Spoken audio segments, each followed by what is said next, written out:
beg you please your indulgence for these next hours. I know how you've been hurt before, by lying men and their dramatic bombast, who swore to give you truth and instead deceived you, pilfering your heart with their studied prevarications. But you mustn't let this betrayal make you mistrust us all forever. A heart, though wounded, must still sometime open. Put your faith in me, and I swear to relate to you a story that is without question or equivocation, absolutely and entirely the unvarnished truth. No flights of fancy, no crass deceptions. Nothing you see on this stage tonight will be anything other than precisely what occurred in as plain and clear a fashion as I am able to deliver. I know it's hard for you to love again after so much betrayal, but you must trust in me.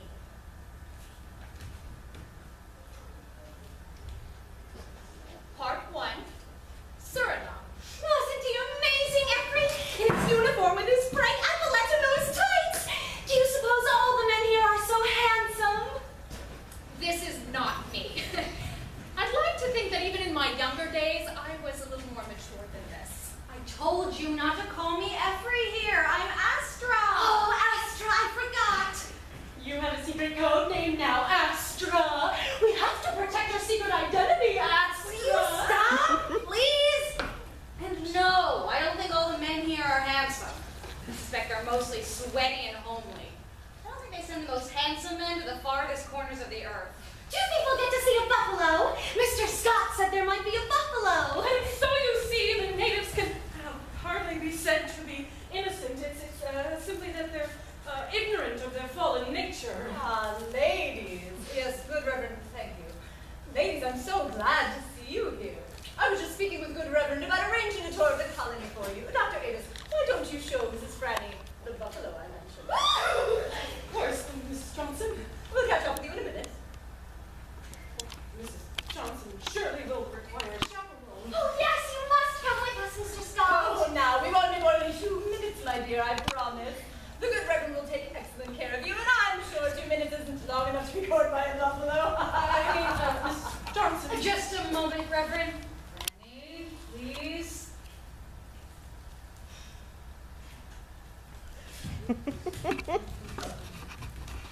You must be my contact, Celadon. Yes. Celadon. You must be Astra, then? My God, I picked these names. It sounds like something from a French romance. I'm sure. I don't know. Whitehall assigned them, and he just said, you are Astra, now go to Suriname. So here I am, ready to work.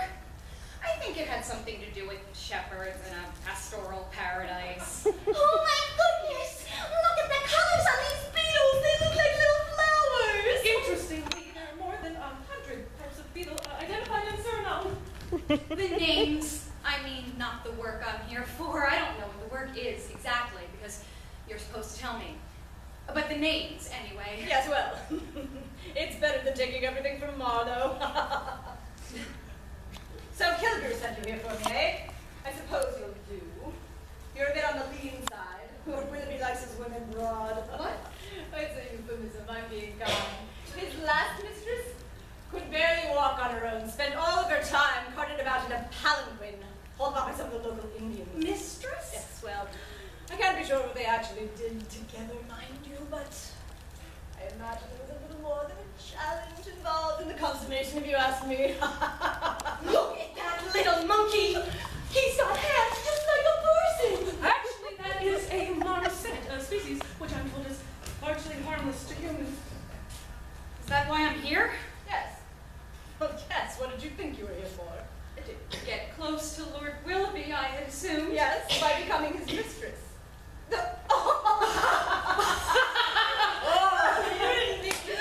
Sneaking into his office by climbing into windows or something, did you?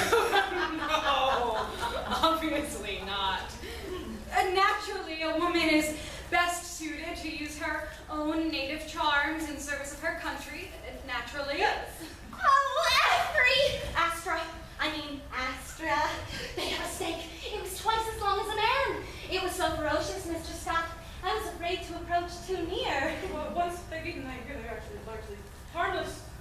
Now, my dear, I'm sure that it was no danger to you, Mrs. Johnson. The pythons appear more ferocious than they really are. Oh, but I couldn't dare go near it by myself. Oh, Mrs. Johnson, I was right there. Put your hand on my arm, my dear, and we'll have a closer look at the thing. I promise to let no harm come to you. Mrs. Johnson, would you say that your sister is, eligible? What? Oh, aren't you a man of God? I would think that such concerns of the flesh would interfere with your otherworldly pursuits. Oh, Mrs. Johnson, the holy pursuit of marriage is a reflection of the divine love. It's practically required. If you look at it closely, the Reverend should take a wife. I should like it to be someone young, I think. A Reverend's wife must be molded in just the proper way. Oh, such virtue in youth. A young girl, oh, uncorrupted by the sinful ways of mature society, is the perfect example of purity, chastity, morality. Oh.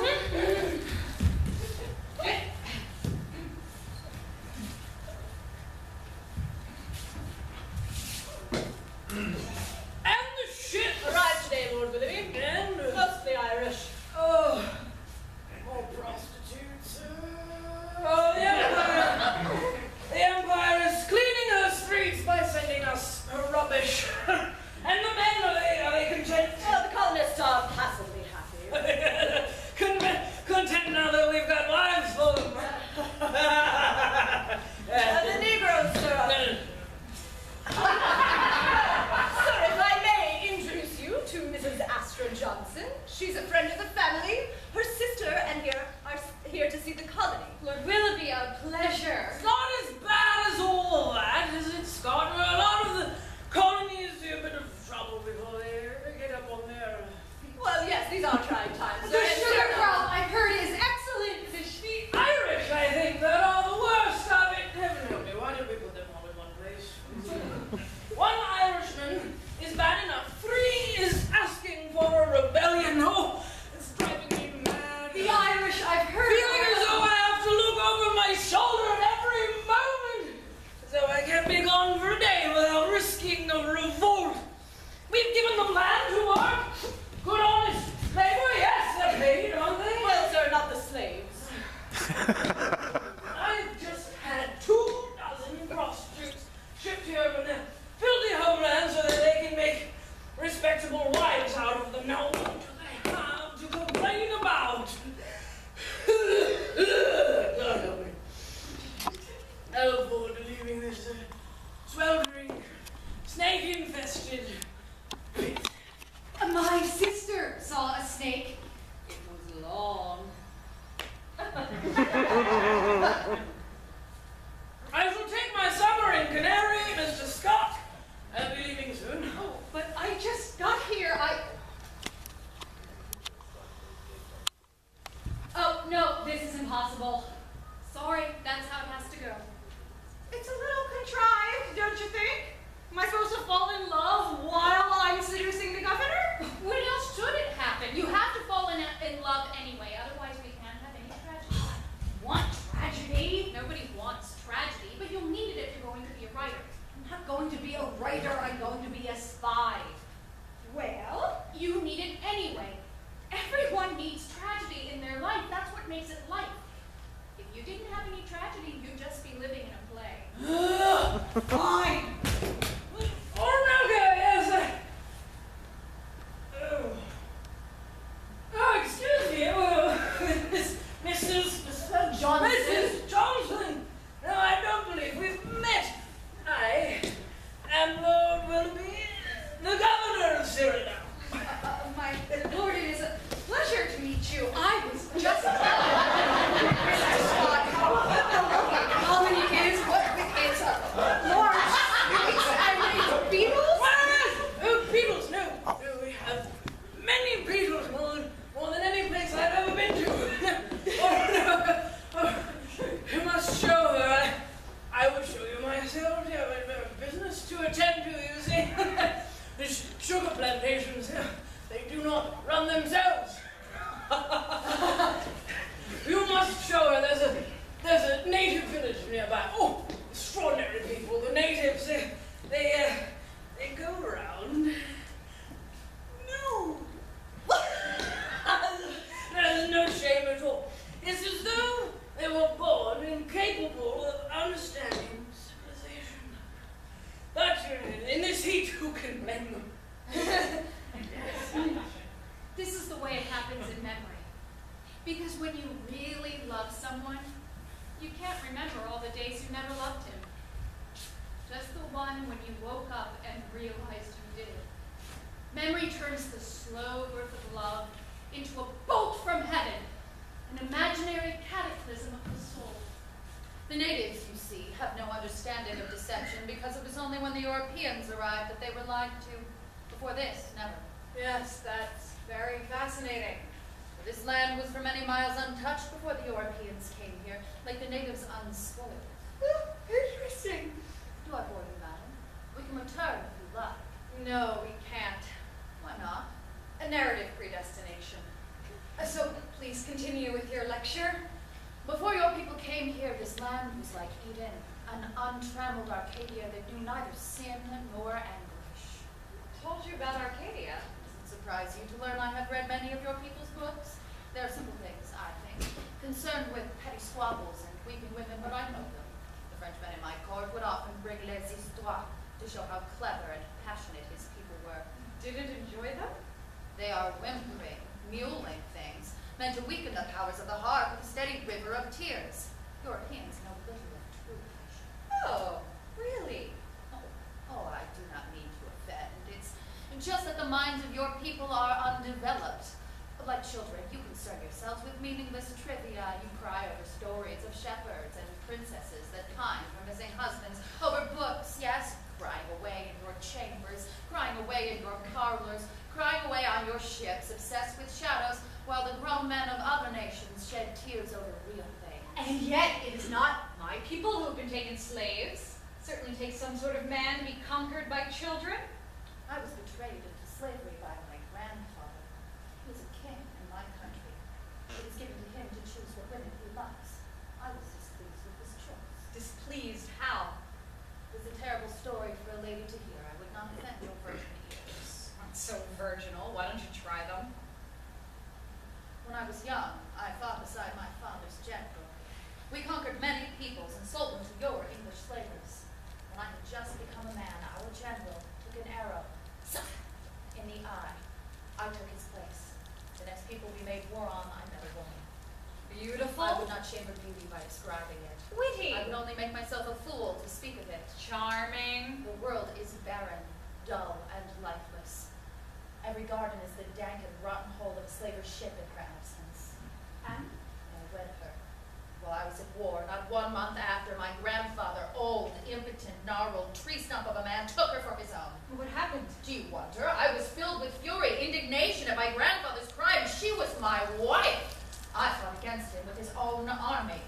Finally, he surrendered and offered her back to me. And then when I came to claim her, I was set upon by your Englishmen, bound and brought to ceremony. And she? She killed herself for shame. Extraordinary. Were you so afraid of death that you would rather live in slavery? She was the stronger then. While I live, I might one day have revenge. It is the passion of the real world, I suppose. You do not understand. Enlighten me. I cannot. You are a woman. I can explain to you the ardor that moves through me, but these words are a pale reflection of the thing itself. If you cannot experience it, how can you hope to understand it? What makes you think I cannot experience it? Women, you must understand, it is a man's nature to desire. A man is the explorer, the traveler, the conqueror. It is a woman's nature to be desired. A woman is the mystery that a man penetrates. A man's soul and a woman's soul are different vessels, of different natures, incapable of sustaining the same passions. The fire that burns in me, the heart that beats in my chest would break the world in half for love if I would but let it. Really?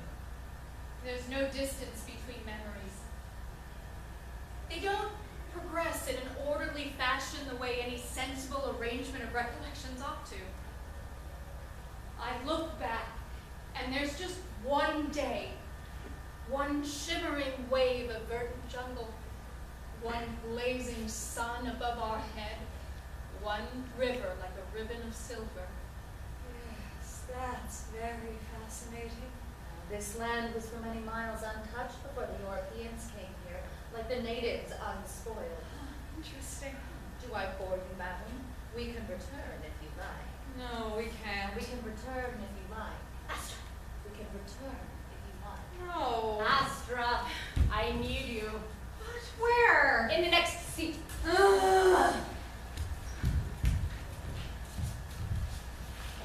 Now, this is counter. Good. It's not so hard. I don't know why men make it out that way. You need to stay away from Orinoco. Whatever for. It's not a good idea to get personally involved. You're not here to get into his bed, remember? Jeez, I can't see why I can't bed both of them. Willoughby's old. His weapon is probably rusted into the scabbard at this point. It's bad form for an agent to be personally involved. Is that what it says in your handbook? Because I don't remember you ever keeping your hands to yourself in the service of Whitehall. Unless my sister is hiding state secrets beneath her skirts. That's different. How? Men are born sinners. We live constantly in a balance between our sinning flesh and our nobler aspirations. But we of rational minds help distance ourselves from those passions. For a woman, to lose even a tiny part of your virtue, to be moved by even the smallest spark of love, unprotected by those cold mechanisms of reason, is to be consumed. Oh, you say this from experience? Remind where I learned it from. Because it seems to me that if I'm to be expected to seduce a man I've never met, I ought to be able to be relied on to indulge myself. Oh, you're... That's not the point. I think it is. If I'm to keep tabs on him, both in and out of bed, then it's surely a sign that I can be relied on to manage my own passions. You're not... Not what? Not able to keep my head? Not able to enjoy my love and do my duty? Stop! Stop! Stay away from him. That is all you need to know. I don't- What is happening here matters more than your little girl feelings. There are stakes involved here that you cannot understand. Your job is to stay by Willoughby. Do you understand? Do you understand? Yes.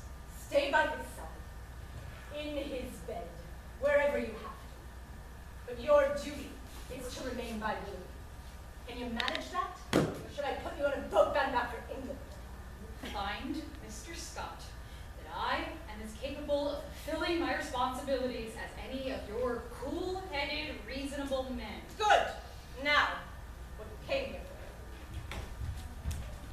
for. And so you see, the economy of the world is based entirely on sugar. It's extraordinary, my good lord, but for as often as I'm at it, I never cease to tire of being lectured to.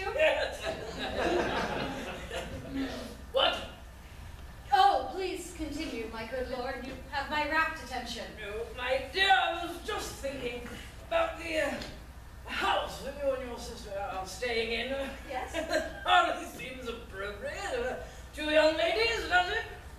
You should be free to comport yourselves in a customary style. Yes! Yes! I think it's time you move to the governor's mansion with me. Oh, I want to do this. It's what you're here for. You have to. But I changed my mind. You can't change your mind. Right, all paid. You're here to do a job. We've all got to do things we don't like. It's easy for you. Especially here, where there's no king, there's no law. Any man with a sword can make his way however he pleases. He just walks in and demands what's his, and if anyone tells him no, he murders, or is murdered, and either way it's over. He doesn't have to endure